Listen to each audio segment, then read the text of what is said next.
ये राज्यों का सदन है।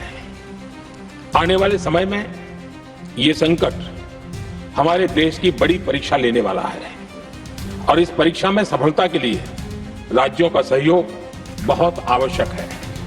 इसलिए इस सदन के माध्यम से मैं देश के सभी राज्यों की सरकारों से भी कुछ आग्रह करना चाहता हूं। संकट के समय गरीबों पर, श्रमिकों पर, प्रवासी साथियों पर बहुत बुरा असर पड़ता है। इसलिए नमस्कार दोस्तों, आज हम बात करेंगे श्री नरेंद्र मोदी जी के बारे में। अब ये कौन से संकट की बात कर रहे हैं अभी तो पता नहीं है, फिलहाल के लिए कुछ दिन के बाद पता चलने वाला है, क्योंकि अभी जब बात चल रही है अपने देश की, तो जहाँ तक है मुझे हमारे देश से ही न लड़ाई स्टार्ट हो जाए। तो पहले ये पूरा वीडियो देखो भैया। ये राज्यों का सदन है। आने वाले समय में ये संकट हमारे देश की बड़ी परीक्षा लेने वाला है और इस परीक्षा में सफलता के लिए राज्यों का सहयोग बहुत आवश्यक है। इसलिए इस सदन के माध्यम से मैं देश के सभी राज्यों की सरकारों से भी कुछ आग्रह करना चाहता हूं। संकट के समय गरीबों पर, श्रमिकों पर, प्रवासी साथियों पर बहुत बुरा असर पड़ता है। इसलिए पीएम गरीब कल्याण अन्न योजना का लाभ समय पर मिलता रहे, ये सुनिश्चित करना होगा। जहां प्रवासी श्रमिक साथी काम करते हैं, उनकी परेशानियों को दूर करने के लिए प्रोएक्टिव कदम उठाए जाएं। ऐसी स्थितियों पर नजर रखने के लिए राज्य सरकारें विशेष व्यवस्थाएं करें तो इससे काफी सुविधा होगी। राज्य सरकारों को एक और चुनौती पर भी बहुत अधिक ध्यान देना होगा। ऐसे समय में कालाबाजारी करने वाले, जमाखोरी करने वाले बहुत एक्टिव हो जाते हैं। जहां से भी ऐसी शिकायतें आती हैं, वहां त्वरित कार्रवाई होनी चाहिए। जरूरी चीजों की सप्लाई निर्बाध चलती रहे, ये सुनिश्चित करना और राज्य की प्राथमिकता होनी चाहिए। आदरणीय सभापति जी, मैं सभी राज्य सरकारों से एक अनुरोध और करना चाहता हूं। संकट चाहे कितना भी बड़ा हो, भारत की तेज ग्रोथ बनाए रखना हम सभी का दायित्व है। हमें इसके लिए हर जरूरी कदम, हर जरूरी रिफॉर्म्स तेजी से करते रहने होंगे। ये राज्य सरकारों के पास बहुत बड़ा अवसर भी है।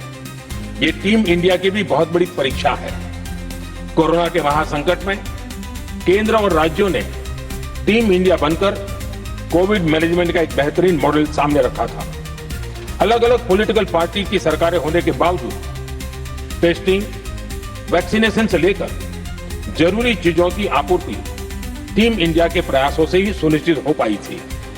हमें उसी भावना के साथ आगे भी काम करना है। सभी राज्य सरकारों और केंद्र सरकार के प्रयासों से वैश्विक संकट का प्रभावी रूप से सामना कर पाएगा। आदरणीय सभापति जी, ये संकट अलग प्रकार का है और इसके किए जा रहे हैं।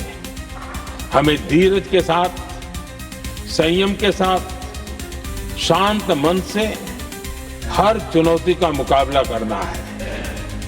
आदरणीय सभापति जी, जैसा कि हम देख रहे हैं कि इस युद्ध को लेकर पल पल में हालात बदल रहे हैं, इसलिए मैं देशवासियों से भी कहूंगा कि हमें हर चुनौती के लिए तैयार रहना ही होगा।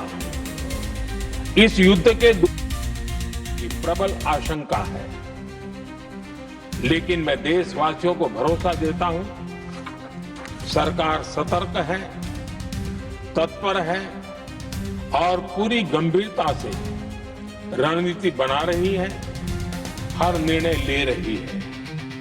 देश की जनता का हित हमारे लिए सर्वोपरि है। यही हमारी पहचान है, यही हमारी ताकत है। इसी भावना के साथ मैं अपना वक्तव्य समाप्त करता हूं। बहुत बहुत धन्यवाद। देख चुके दोस्तों, अब क्या मैटर है, क्या चीज़ है, ये तो अभी पूरा खुल के नहीं बताया गया है, न इस वीडियो में बताया गया। और अब बात करें तो किस पे, जो अभी इस टाइम पे बहुत सारी समस्याओं से हमारा देश जूझ रहा है। युवा पीढ़ी इतना जूझ रही है कि वो रोने पे उतर आई है, क्योंकि बेशक नीड है उनकी, और नीट को पूरा भी नहीं किया जा रहा है।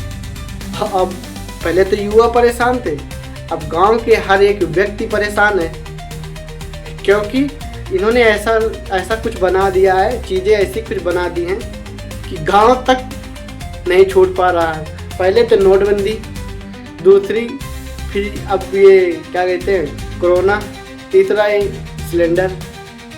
मतलब 3 साल में इन्होंने जितनी बार इनकी प्रधानमंत्री की वो आई उतनी बार तो इन्होंने संकट पैदा किया।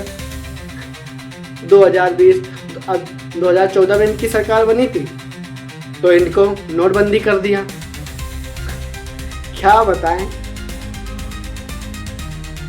तो ये सब समस्याएं हैं, अभी सिलेंडर की समस्याएं हैं, तो आप इन पे क्या कहेंगे। और हम बात करेंगे क्या ये जो करते हैं वो सही है। जनता से मैं इतना पूछना चाहता हूँ कि अभी तुम्हारे साथ जो हो रहा है वो सही है। अब अभी के अकॉर्डिंग जो हो गया है आपके साथ, तो आप किसको पसंद करना चाहेंगे प्रधानमंत्री के रूप में। बस इतना ही, और मिलते हैं किसी नेक्स्ट वीडियो में। तब तक के लिए जय हिंद, जय भारत, और ज़रूर कमेंट कर बताएंगे किसकी सरकार चाहिए।